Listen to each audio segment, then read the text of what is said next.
નવસારી મહાનગરપાલિકામાં પ્રથમ મેયર પદે ભાજપના કર્મઠ કાર્યકર અને વોર્ડ નંબર 2 ના કોર્પોરેટર અશોક ધોરાજીયાની તાજપોશ થઈ છે, જેની સાથે જ ડેપ્યુટી મેયર પદે કેયુરી દેસાઈ અને સ્ટેન્ડિંગ કમિટીના ચેરમેન પદે મુકેશ અગ્રવાલની નિયુક્તિ કરવામાં આવી હતી. નવસારી પાલિકા, નવસારી વિજલપોર પાલિકા અને હવે નવસારી મહાનગરપાલિકા સતત નવસારી વિકાસના પંથે આગળ વધી રહ્યું છે.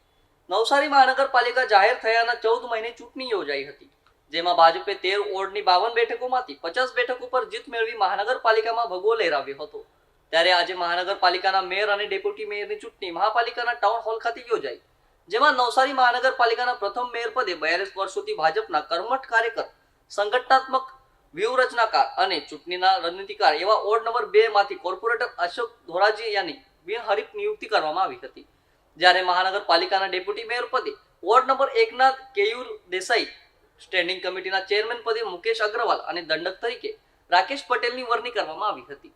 મહાપાલિકાના પ્રથમ મેયર મળતા જ ભાજપી કાર્યકરો, શહેર આગેવાનો સહિત મોટી સંખ્યામાં શહેરીજનોએ ઉત્સાહભેર અશોક ધોરાજીયાના વગામણા કરી તેમને મોઢું મીઠું કરાવી અભિનંદનનો વરસાદ વરસાવ્યો હતો.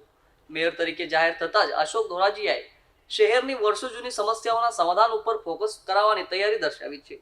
સાથે જ થોડા દિવસોમાં ચોમાસું શરૂ થશે ત્યારે શહેર વિકાસમાં રસ્તા, ડ્રેનેજ સહિતના અનેક કામો ચાલી રહ્યા છે, જેથી આ કામો વહેલા પૂર્ણ થાય અને લોકોને મુશ્કેલી ન પડે એવા પ્રયાસો કરવાની તૈયારી દર્શાવી હતી.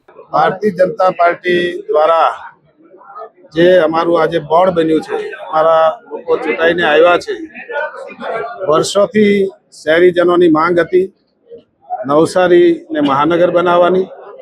ભારતીય જનતા પાર્ટીની સરકારે નવસારીની મહાનગર તરીકે જાહેરાત કરી અને જાહેરાત થયા પછી 1.5 વર્ષ બાદ ઇલેક્શન થયું અને ઇલેક્શનમાં અમે બધા ચૂંટાઈને આવ્યા અને પક્ષ દ્વારા આજે મને મેયર તરીકે અને કેયુરીબેનને ડેપ્યુટી મેયર તરીકે મેન્ડેટ આપ્યો છે. ત્યારે આવનારા દિવસોમાં આ શહેરની પ્રજાની જે કોઈ અપેક્ષા હશે એમના સજેશનો લઈ અમારા ભારતીય જનતા પાર્ટીના 52 માંથી 50 સભ્યો ચૂંટાયા છે અને સાથે સામે પક્ષના 2 સભ્યો ચૂંટાયા છે. 52 સભ્યોની સાથે રાખીને આ શહેરનો વિકાસ કરીશું.